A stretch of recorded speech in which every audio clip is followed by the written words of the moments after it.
Job ready Bharat में आपका स्वागत है। वीडियो अच्छा लगे तो सब्सक्राइब जरूर कीजिएगा।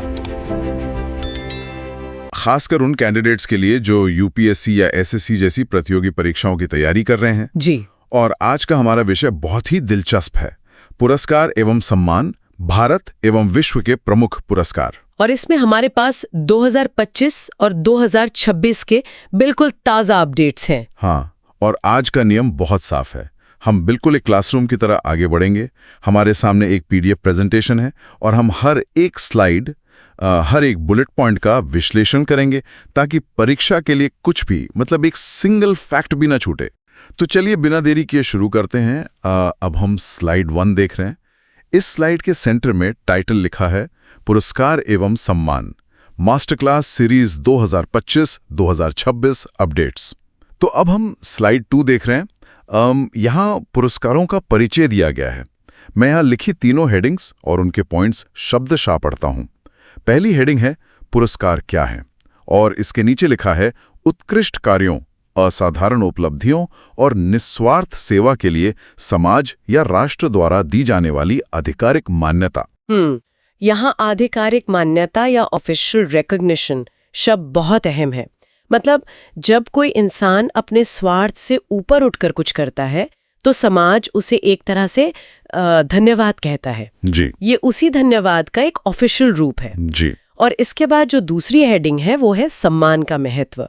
इसमें 3 बुलेट पॉइंट्स हैं: मनोबल बढ़ाना, सकारात्मक प्रतिस्पर्धा और उत्कृष्टता को प्रोत्साहित करना। हाँ, तो ये जो सकारात्मक प्रतिस्पर्धा है यानी पॉजिटिव कंपटीशन है ना, ये बहुत बड़ा फैक्टर है। एक पुरस्कार सिर्फ एक मेडल नहीं होता। जब एक साइंटिस्ट या खिलाड़ी को सम्मान मिलता है तो उसे देखकर हजारों युवा इंस्पायर होते हैं। वो एक दूसरे से आगे निकलने की कोशिश करते हैं, लेकिन पॉजिटिव तरीके से। बिल्कुल सही। और जो तीसरी हेडिंग है वो है समाज एवं राष्ट्र में भूमिका। इसके पॉइंट्स हैं राष्ट्र निर्माण, सांस्कृतिक संरक्षण और वैश्विक स्तर पर देश की छवि सुदृढ़ करना। मतलब जब हमारे किसी लेखक या आर्टिस्ट को दुनिया भर में सराहा जाता है तो असल में विश्व पटल पर हमारे देश का नाम रोशन होता है, हमारी संस्कृति का संरक्षण होता है। एकदम सही। चलिए, यहाँ पुरस्कारों का वर्गीकरण यानी क्लासिफिकेशन दिया गया है। कुल 6 श्रेणियां हैं और हर एक के ब्रैकेट में उसकी जानकारी है। मैं पढ़ता हूँ। पहला, राष्ट्रीय पुरस्कार, ब्रैकेट में है नागरिक सम्मान और वीरता। दूसरा, अंतर्राष्ट्रीय पुरस्कार, इसके ब्रैकेट में है वैश्विक मंच, कूटनीति। जी। तीसरा है साहित्यिक पुरस्कार, ब्रैकेट में लेखन, काव्य, भाषा। चौथा है खेल पुरस्कार, क्रीड़ा जगत के लिए। 5वां, वैज्ञानिक पुरस्कार, शोध, नवाचार, तकनीक। और छठा है सिनेमा पुरस्कार, यानी कला, अभिनय, मनोरंजन। मेरा एक सवाल है, क्या यह वर्गीकरण इसलिए इतना बड़ा रखा गया ताकि समाज के विकास का मतलब कोई भी क्षेत्र अछूता न रहे? बिल्कुल, आपने एकदम सही पकड़ा। अगर आप इन 6 कैटेगरीज को देखें तो समाज को चलाने वाला हर एक पहिया इसमें शामिल है। कोई भी ऐसा क्षेत्र नहीं है जिसने राष्ट्र निर्माण में योगदान दिया हो और उसे छोड़ दिया गया हो। हाँ, ये तो है। तो आइए अब हमारे देश के सबसे बड़े सम्मान से शुरुआत करते हैं। अब हम स्लाइड 4 देख रहे हैं। यहाँ हेडिंग है भारत रत्न। इसके सारे पॉइंट्स में पढ़ता हूँ। स्थापना वर्ष है 1954। इसका उद्देश्य है कला, साहित्य, विज्ञान, सार्वजनिक सेवा और 2011 से शामिल खेल में असाधारण प्रदर्शन। यहाँ कैंडिडेट्स को ये 2011 से शामिल खेल वाला पॉइंट हाईलाइट कर लेना चाहिए। 2011 से पहले खेल इसमें शामिल नहीं था, लेकिन फिर महसूस हुआ कि जब एक खिलाड़ी इंटरनेशनल लेवल पर देश का झंडा फहराता है तो वो भी तो राष्ट्र की सेवा ही है ना। बिल्कुल। और उसी के बाद सचिन तेंदुलकर जी को ये सम्मान मिला था। इसके आगे पात्रता में लिखा है कि ये जाति, व्यवसाय, पद या लिंग के भेद के बिना दिया जाता है। और अब नीचे एक महत्वपूर्ण तथ्य का बॉक्स है। इसे मैं थोड़ा जोर देके पढ़ता हूँ। लिखा है 1 वर्ष में अधिकतम 3 व्यक्तियों को दिया जा सकता है। जी। और अगला पॉइंट बहुत रोचक है। इसमें कोई नकद राशि नहीं दी जाती, बल्कि राष्ट्रपति द्वारा हस्ताक्षरित सनद यानी प्रमाण पत्र और पदक मिलता है। और यही इस सम्मान को सबसे खास बनाता है। नकद राशि का ना होना यह दर्शाता है कि देश के लिए आपकी जो सेवा है वो पैसों से कहीं ऊपर है, वो प्राइसलेस है। जब किसी को भारत रत्न मिलता है तो उसे जो सम्मान मिलता है वो किसी भी आर्थिक इनाम से बहुत बड़ा होता है। वाकई ये बात इसे और भी महान बनाती है। चलिए अब हम स्लाइड 5 देख रहे हैं। ये पद्म पुरस्कार पर है। सबसे ऊपर है पद्म विभूषण, जो असाधारण और विशिष्ट सेवा के लिए है। फिर है पद्म भूषण, ये उच्च कोटि की विशिष्ट सेवा के लिए है। और फिर है पद्मश्री, जो किसी भी क्षेत्र में विशिष्ट सेवा के लिए मिलता है। यहाँ शब्दों पर ध्यान देना बहुत जरूरी है। असाधारण, फिर उच्च कोटि और फिर विशिष्ट। एग्जाम में अक्सर इन शब्दों को लेकर ही कंफ्यूजन पैदा किया जाता है। नोट करने वाली बात है। अब स्लाइड के दूसरे हिस्से में 2026 पद्म पुरस्कार अपडेट के आंकड़े हैं। मैं सारे आंकड़े पढ़ता हूं। राष्ट्रपति द्वारा 131 पुरस्कार स्वीकृत, ब्रैकेट में लिखा है 19 महिलाएं और 16 मरणोपरांत। फिर लिखा है पद्मश्री के 113 विजेता और पद्म भूषण के 13 विजेता, और सबसे नीचे पद्म विभूषण के 5 विजेताओं के नाम और क्षेत्र दिए हैं। मैं पढ़ता हूं। श्री धर्मेंद्र सिंह देओल, कला के क्षेत्र में। श्री केटी थॉमस, सार्वजनिक मामलों के लिए। सुश्री एन राजम, कला के क्षेत्र में। जी, आगे भी पढ़िए। हाँ, श्री पी नारायणन, साहित्य के क्षेत्र में। और श्री वी.एस. अच्युतानंद। यहाँ एक चीज जिसने मेरा ध्यान खींचा वो ये 19 महिलाएं और 16 मरणोपरांत सम्मान है। बिल्कुल। ये आंकड़े बहुत कुछ कहते हैं। 16 मरणोपरांत यानी पोस्थ्यूमस सम्मान देने का मतलब है कि देश अब उन गुमनाम नायकों, उन अनसंग हीरोज को पहचान रहा है जिनका काम उनके जाने के बाद भी समाज के लिए अमर है। और 19 महिलाओं को सम्मान मिलना ये दिखाता है कि समाज के हर वर्ग के योगदान को अब मंच मिल रहा है। ये सच में बहुत पॉजिटिव बदलाव है। चलिए अब कला और साहित्य की तरफ चलते हैं। अब हम स्लाइड 6 देख रहे हैं। हेडिंग है ज्ञानपीठ पुरस्कार। इसके पॉइंट्स हैं स्थापना 1961, ब्रैकेट में है प्रथम विजेता जी शंकर कुरूप 1965। पुरस्कार घटक में लिखा है 11 लाख नकद, वाग्देवी की कांस्य प्रतिमा और प्रशस्ति पत्र। महत्व के आगे लिखा है संविधान की 8वीं अनुसूची की भाषाओं के लिए। ये जो 8वीं अनुसूची है ना, ये सबसे अहम है। हमारे संविधान की इस अनुसूची में 22 भाषाएं हैं, तो ज्ञानपीठ सिर्फ इन्हीं भाषाओं के साहित्य के लिए मिलता है। ये एक बहुत बड़ा जरिया है जिससे हमारी क्षेत्रीय भाषाओं को नेशनल लेवल पर मान्यता मिलती है। बिल्कुल। और इसी स्लाइड पर 2025 के 60वें ज्ञानपीठ का अपडेट भी है। इसके विजेता का विवरण मैं पढ़ देता हूँ।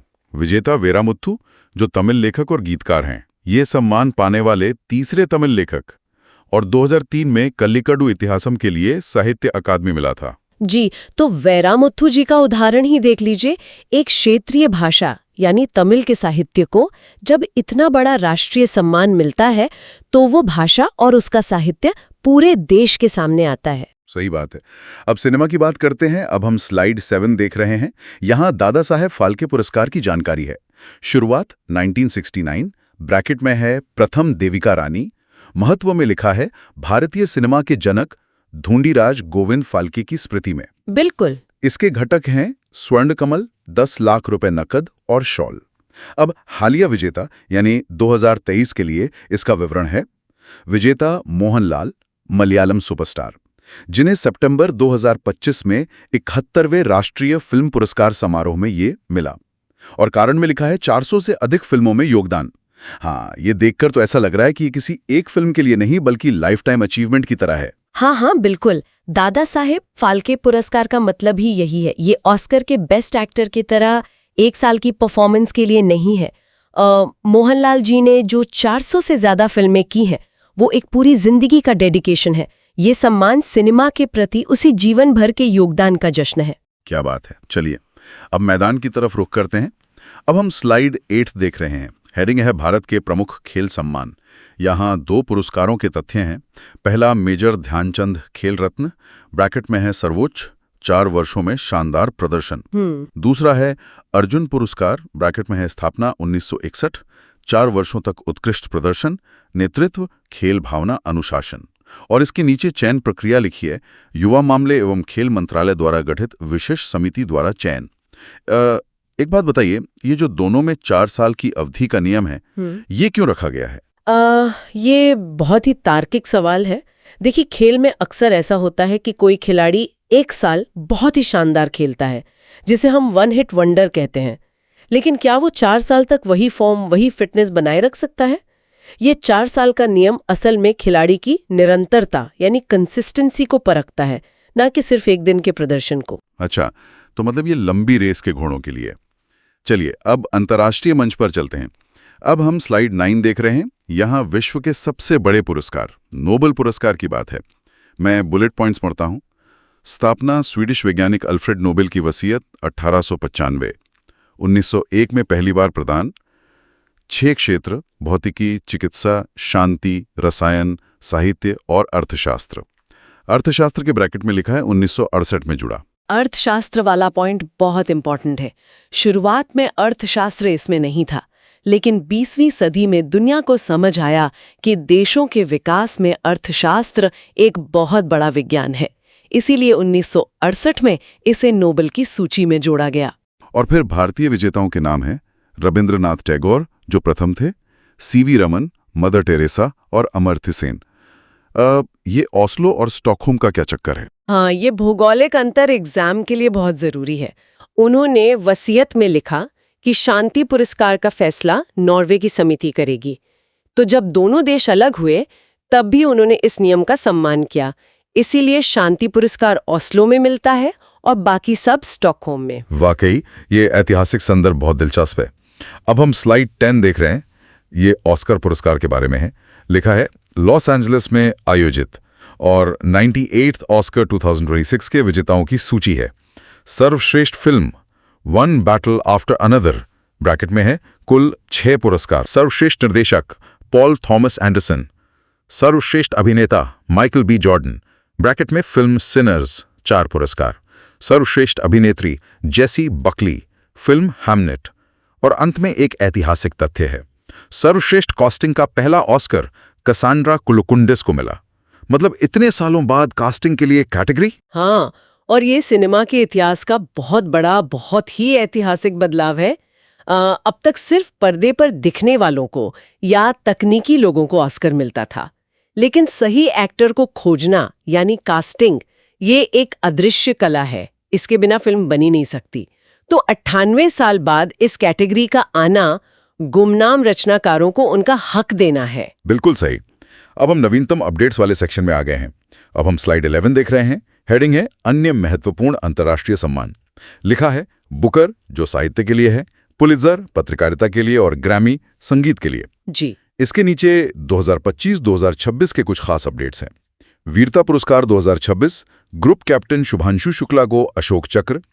एबल पुरस्कार 2026 इसे गणित का नोबेल कहा जाता है। जर्मनी के गर्ड फाल्टिंग्स को अरिथमेटिक ज्योमेट्री के लिए मिला। और मिस यूनिवर्स 2025 मेक्सिको की फातिमा बॉश ने थाईलैंड में जीता। ये अशोक चक्र का क्या महत्व है? अशोक चक्र देश का शांति काल का सर्वोच्च वीरता पुरस्कार है। मतलब जब युद्ध नहीं हो रहा हो लेकिन फिर भी हमारे जवान आतंकवाद या किसी रेस्क्यू ऑपरेशन में अदम्य साहस दिखाते हैं, तब ये दिया जाता है। ग्रुप कैप्टन शुभांशु शुक्ला को ये मिलना उसी साहस का प्रतीक है। बहुत ही गर्व की बात है। अब हम स्लाइड 12 देख रहे हैं। ये एक डैशबोर्ड है, यानी हाल के चर्चित पुरस्कारों का क्विक रिवीजन। मैं लिस्ट पढ़ देता हूं। साहित्य Vairamuthu, cinema one battle after another, सामाजिक कार्य या Magsaysay 2025, educate girls Bharat ji, गणित या एबल गर्ड फाल्टिंग्स और वीरता या अशोक चक्र ग्रुप कैप्टन शुभांशु शुक्ला। इसमें ये जो एजुकेट गर्ल्स है ये इसे मैक्सेसे मिला है। हाँ, रेमंड मैग्सेसे जिसे एशिया का नोबेल भी कहते हैं, और भारत की संस्था एजुकेट गर्ल्स को ये मिलना बहुत बड़ी बात है। ये पुरस्कार उनको मिलता है जो बिना शोर मचाए जमीनी स्तर पर बदलाव लाते हैं। इन्होंने गांव-गांव जाकर बच्चियों को स्कूल वापस लाने का जो काम किया है उसकी ये एक वैश्विक मान्यता है। बहुत ही प्रेरणादायक। अब हम स्लाइड 13 देख रहे हैं। ये एक वन लाइनर मैट्रिक्स है। यहाँ सारे स्थापना वर्ष एक साथ दिए हैं। मैं पढ़ता हूँ। Bharat Ratna 1954, Dada Sahib Phalke 1969, Nobel 1901, Ramon Magsaysay 1958 bracket में एशिया का नोबेल और ज्ञानपीठ 1961। और इसी स्लाइड के नीचे एक प्रो टिप भी लिखी है। ये याद रखने की एक ट्रिक है। नोबेल के 6 क्षेत्र phy, che, med, lit, peace, eco यानी physics, chemistry, medicine, literature, peace और इकोनॉमिक्स। अरे वाह, ये प्रो टिप तो परीक्षा के समय बहुत बहुत काम आ सकती है। हाँ, एग्जाम के प्रेशर में जब दिमाग ब्लैंक होने लगता है तब ऐसी ट्रिक्स ही काम आती हैं। आप इस छोटे से एक्रोनिम से पूरे 6 फील्ड्स सेकंड्स में रिकॉल कर सकते हैं। एकदम सही। तो दोस्तों, इसी के साथ अब हम अपनी आखिरी स्लाइड 14 देख रहे हैं। यहाँ एक निष्कर्ष लिखा है, मैं इसे पढ़ता हूँ। पुरस्कार मात्र एक पदक या प्रमाण पत्र नहीं, बल्कि यह प्रेरणा का एक अटूट स्रोत है। यह समाज को उत्कृष्टता की ओर ले जाते हैं और राष्ट्र निर्माण में अमूल्य योगदान देते हैं। धन्यवाद। बिल्कुल। और आज के इस सेशन को खत्म करने से पहले मैं सभी श्रोताओं के लिए एक विचारणीय प्रश्न छोड़ना चाहूंगी। आज हमने इतने सारे पुरस्कारों पर चर्चा की, लेकिन जरा सोचिए, क्या कोई ऐसा नया क्षेत्र है जैसे कि आर्टिफिशियल इंटेलिजेंस या फिर क्लाइमेट चेंज इनोवेशन, जिसके लिए भविष्य में कोई बिल्कुल नया वैश्विक पुरस्कार शुरू किया जाना चाहिए? इस बारे में आप सब जरूर सोचिएगा। क्या बात है, बहुत ही सोचने वाला सवाल है। अगर आपको ये वीडियो पसंद आया हो तो वीडियो को लाइक करें, चैनल को सब्सक्राइब करें और बेल आइकन को जरूर दबाएं ताकि ऐसे ही महत्वपूर्ण वीडियो आपको मिलते रहें। धन्यवाद।